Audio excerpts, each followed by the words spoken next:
Hradní stráž, pozor!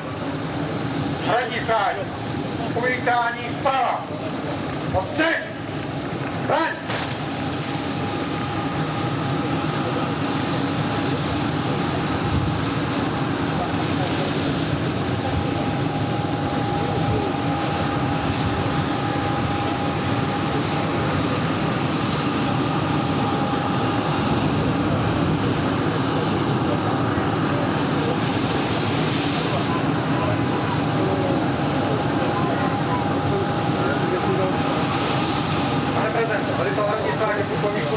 Čestná jednotka hradní stráže nastoupila uvítání jeho svátosti Benedikta 16. v České republice.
À l'aéroport de Prague, le 13e voyage du pape Benoît XVI.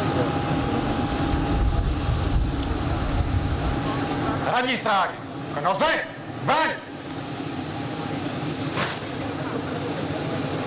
Hradní stráži, hol!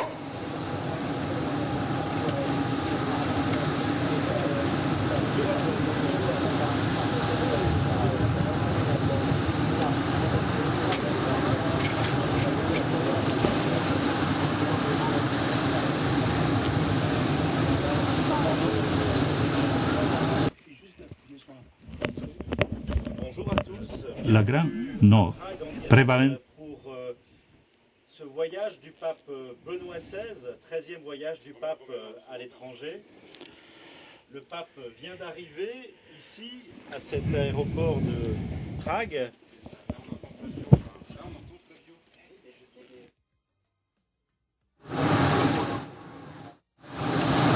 Hradní stráž, pozor! Hradní stráž, čelně! Odstřed! Zbraň!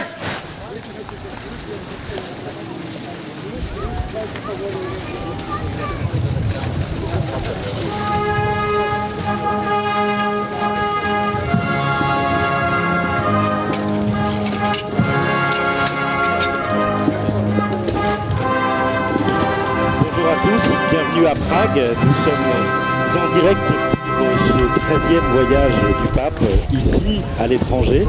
Et le pape vient d'arriver à Prague après un voyage où il a pu à Rome rencontrer le pape, le président de la République, pardon, le président Berlusconi qui rentrait lui d'Amérique du G20. Et au pied de cet avion, il salue maintenant les autorités civiles et religieuses du pays. Et des enfants viennent lui apporter les symboles du pays, le pain, le sel et de la terre.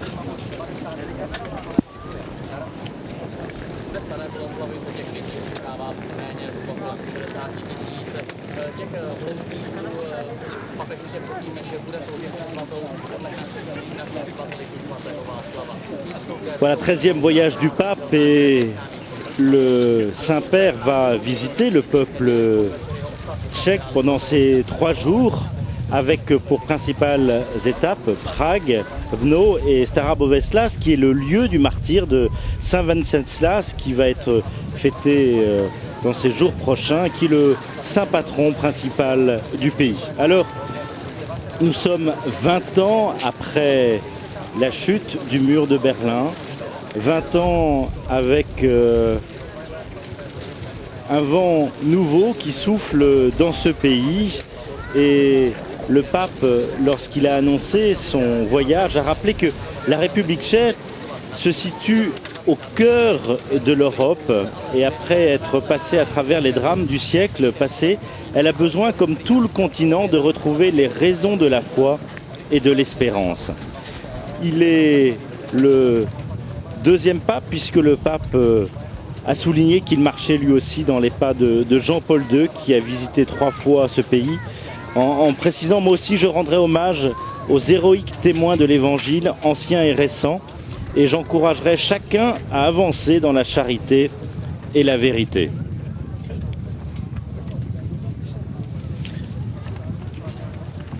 Alors que dans cette cérémonie protocolaire de bienvenue, c'est le président et son épouse qui accueillent le pape Benoît XVI et qu'ils viennent se placer devant le drapeau tchèque et le drapeau du Vatican.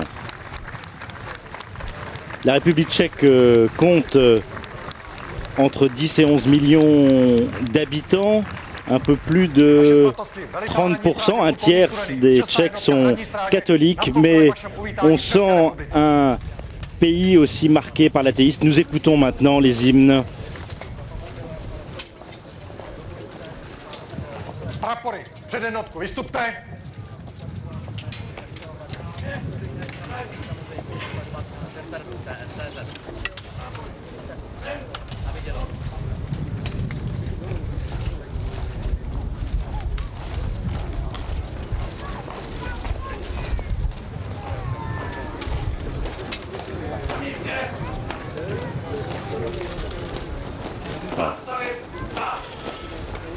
Voici maintenant la présentation des drapeaux avec les gardes officiels.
Zařaďte se!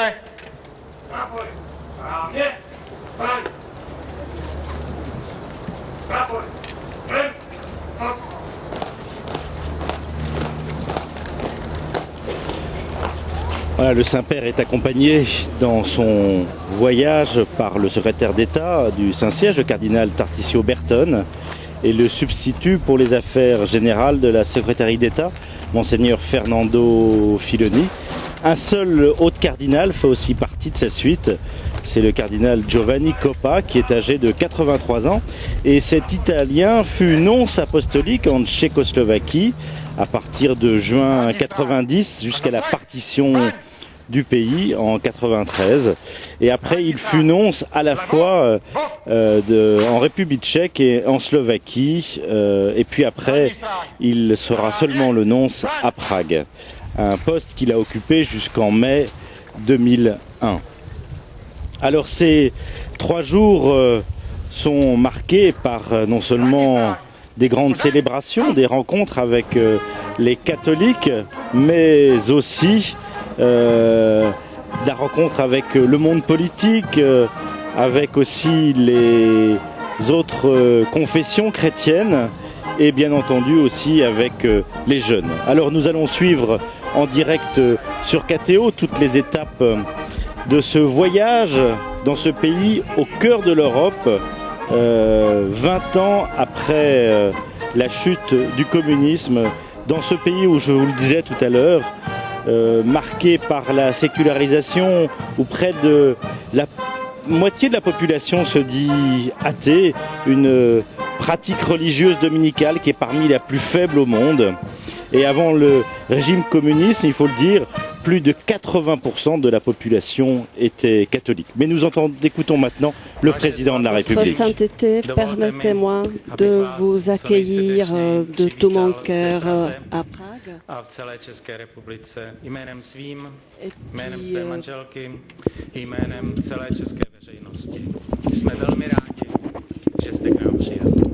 Et du nom de tout le peuple tchèque, de vous saluer et de vous remercier que vous avez accepté l'invitation.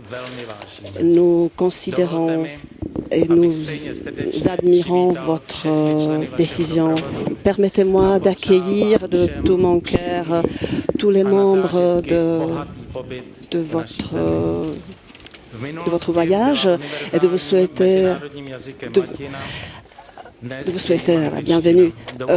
Dans l'histoire, la langue officielle dans l'Église, c'était du latin. Aujourd'hui, c'est l'anglais. Permettez-moi alors de poursuivre en anglais.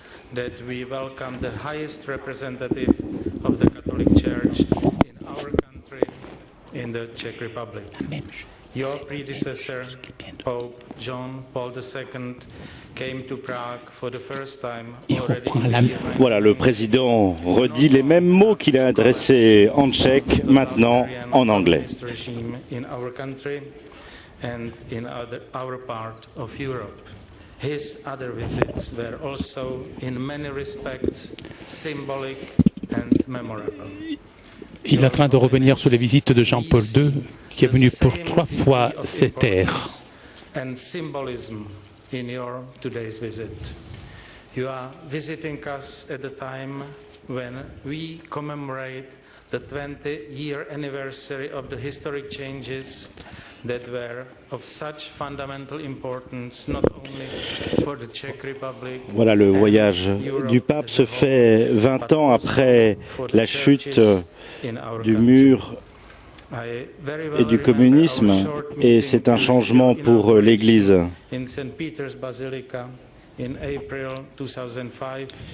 Il rappelle qu'ils se sont rencontrés en avril 2005 au Vatican.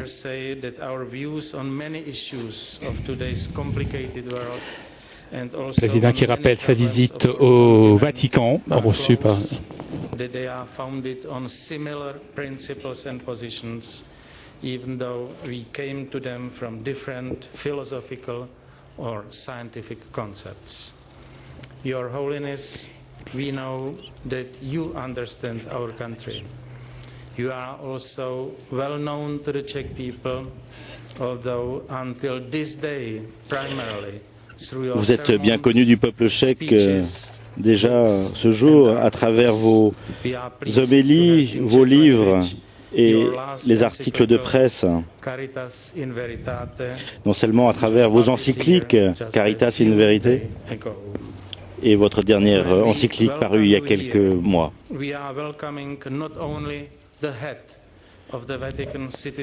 Nous n'accueillons pas seulement le chef de l'État du Vatican et aussi le leader de l'Église catholique, mais nous accueillons un des intellectuels les plus distingués.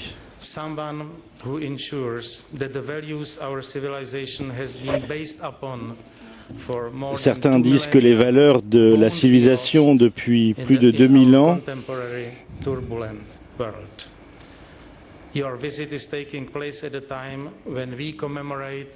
Votre visite vient au moment où nous commémorons notre saint patron, Wenceslas.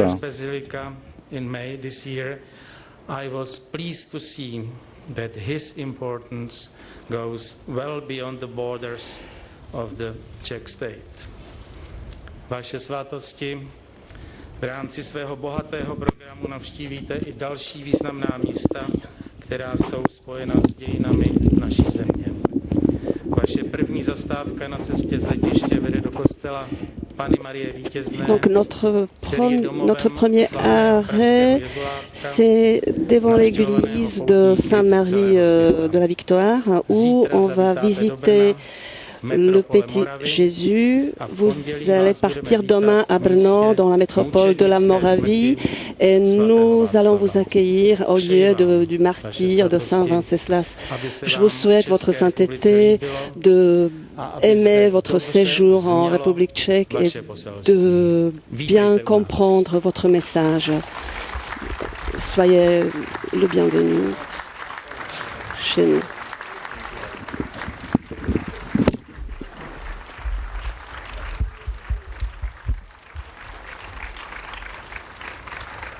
Voilà, mot de salutation, de bienvenue du président. Et voici maintenant la réponse du Saint-Père.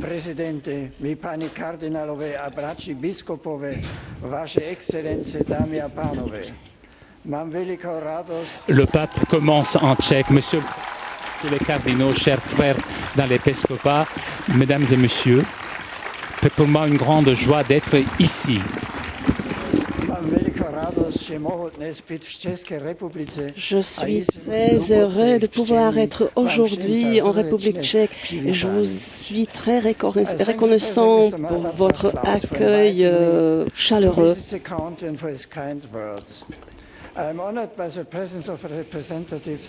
Je remercie le président pour l'invitation qu'il m'a adressée pour visiter le pays et les mots d'accueil. Je suis très honoré de la présence des autorités civiles, politiques, et j'adresse mes salutations. Et je salue aussi tout le peuple tchèque. Étant ici tout d'abord pour visiter les communautés politiques de Moravie, j'exprime toutes mes salutations au cardinal évêque de Prague et l'archevêque président de la conférence épiscopale tchèque, et tous les évêques et les fidèles présents. J'ai été particulièrement frappé par le geste qui m'a porté des dons typiques de la culture de cette nation avec l'offre de produits de votre terre. Cela me fait penser à combien la culture tchèque est imprégnée du christianisme et du moment que le pain et le sel ont une signification importante dans le peuple tchèque. Toute la culture a été marquée, façonnée par la culture chrétienne, c'est-à-dire dans la terre tchèque, parce que grâce à l'action missionnaire des saints Cyril et Méthode, pendant leur siècle, la langue slave a été pour la première fois écrite. Grâce à les apôtres des peuples de slaves, et saint Cyril et Méthode sont vénérés comme les patrons d'Europe. Et ces deux grands saints de la tradition byzantine rencontrèrent ici les missionnaires qui venaient de l'Occident latin. Dans son histoire, ce territoire, dans le cœur du continent européen, carrefour de l'Europe, c'était un point de rencontre de peuples et traditions différentes. On ne peut pas nier que cela a causé parfois des frictions, mais la rencontre a été finalement fructueuse. D'ici, le rôle important que le peuple tchèque a joué dans l'histoire culturelle et intellectuelle d'Europe, parfois comme un champ de bataille, plus souvent comme un pont. Dans les mois à venir, on rappellera le 20e anniversaire de la révolution de velours qui, heureusement, fit terminer une époque dure pour cette époque, une époque où la circulation d'idées et de mouvements culturels était contrôlée. Je m'unis à vous, à vos proches, pour rendre grâce pour notre libération de ce régime d'oppression. L'écroulement du mur de Berlin a marqué un moment important dans l'histoire du monde entier, mais cela est encore plus vrai pour les pays de l'Europe orientale, pour pouvoir un pays qui peut prendre enfin le rôle qui leur revient dans l'Europe. On ne doit pas sous-estimer le coût de 40 ans d'oppression politique. Une particulière tragédie pour cette terre a été la tentative du gouvernement de l'époque de faire taire la voix de l'Église. Tout le long de notre histoire, depuis le temps de Saint Venceslas et les autres saints jusqu'à Saint Jean de Nipocène, il y a eu des martyrs courageux à quels la fidèle Christ s'est fait sentir avec une voix plus claire, plus éloquente de celle de leurs tueurs, leurs assassins. Cette année tombe le 40e anniversaire de la mort du serviteur de Dieu, Józef Pér, archevêque de Prague. Je voudrais rendre hommage à lui et à son successeur, le cardinal Tomaszek, que j'ai eu l'honneur de connaître personnellement, et pour leur témoignage chrétien face à la persécution. Eux et les autres prêtres courageux laïcs, les hommes, des femmes, ont gardé vive la flamme de la foi dans ce pays. Maintenant que la récupérée religieuse a été retrouvée pour tous les citoyens de la République, afin qu'ils doivent redécouvrir leur tradition chrétienne. Et j'exhorte la communauté chrétienne à faire sentir sa voix, alors que la nation doit affronter les défis de nouveaux millénaires. Sans Dieu, l'homme ne sait pas où aller et ne peut même pas comprendre qui il est, l'homme. La vérité de l'Évangile est indispensable pour une société prospère, puisqu'elle ouvre à l'espérance et nous rend capables de découvrir notre dignité d'enfant de Dieu. Monsieur le Président, je connais de votre désir de voir reconnu un rôle plus important dans votre pays, un rôle essentiel, et votre devise est « La vérité gagne ». C'est mon souhait que la vérité continue de demeurer dans cette nation bénie par le témoignage des saints, des martyrs. Dans votre Renaissance, il faut rappeler l'exemple de l'abbé Augustinien de Prague, dont les recherches pluralistes jetèrent les fondations pour la génétique.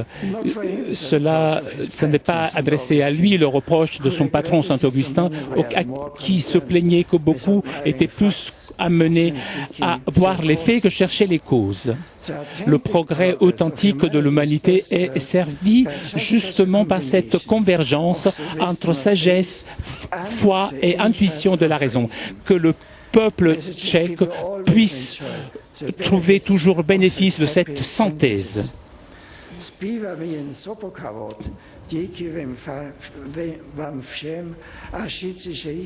Saint-Père, le Saint-Père reprend le tchèque et je me reste seulement de renouveler tous mes remerciements à vous tous et vous dire combien j'ai attendu de pouvoir passer ces jours dans votre pays.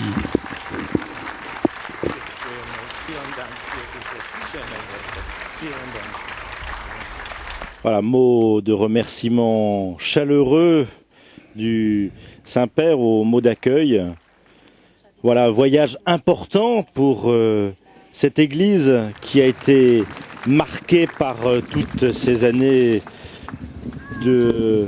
d'État communisme où l'Église a été oppressée. Seuls les prêtres avaient le droit de s'engager dans des actions catholiques de foi, de charité.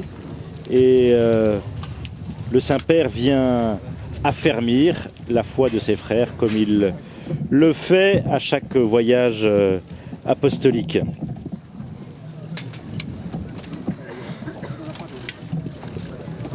Le Saint-Père et le cardinal Berton ainsi que le président et son épouse saluent donc maintenant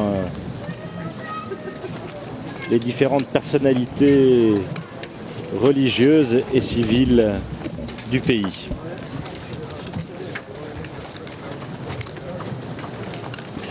Dans ce pays marqué par l'athéisme, on assiste quand même avec à de nombreuses conversions. Il y a beaucoup de catéchumènes, a informé le cardinal. Aujourd'hui, il y a 9 diocèses en République tchèque. Il y a 21 évêques, plus de 2500 paroisses et près de 2000 prêtres.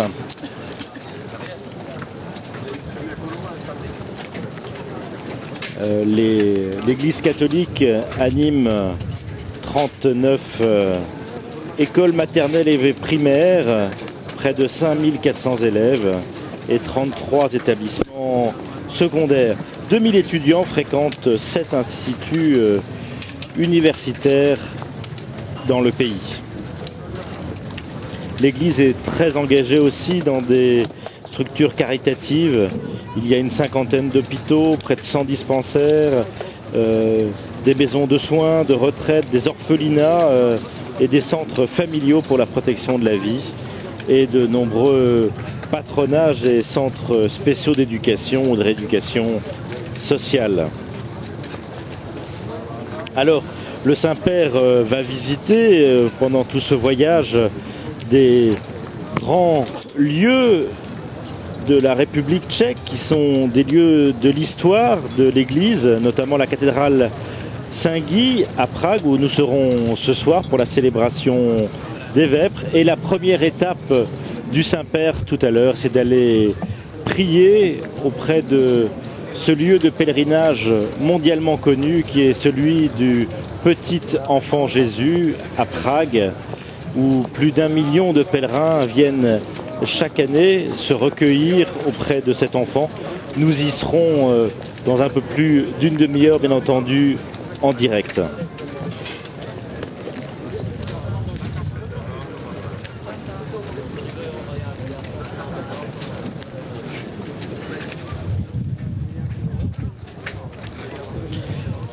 Alors que le Saint-Père, tout à l'heure dans son avion, a répondu comme il se doit aux questions des journalistes, le Saint-Père a rappelé qu'il était venu dans cette histoire de ce pays avec sa longue tradition chrétienne, dans cette région à la rencontre des cultures au cœur de l'Europe, évoquant de nombreux martyrs de cette église. Il a souligné le témoignage héroïque de chrétiens sous le communisme, et notamment le cardinal Tomášek, il en a parlé tout à l'heure, qui était une figure exemplaire de résistance et de témoignage de la foi pendant toute la période communiste.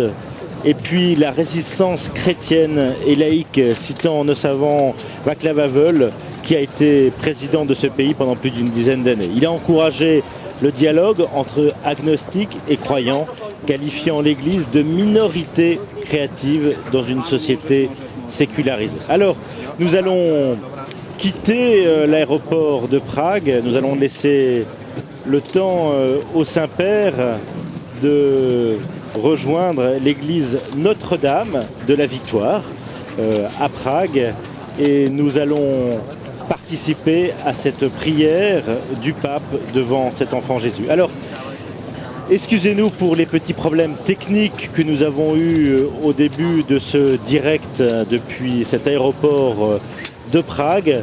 Nous nous retrouverons dans un petit peu à peu près une demi-heure en direct depuis cette église de Notre-Dame de la Victoire. Merci de votre fidélité. Nous allons suivre ensemble tout ce week-end le voyage du pape sur KTO.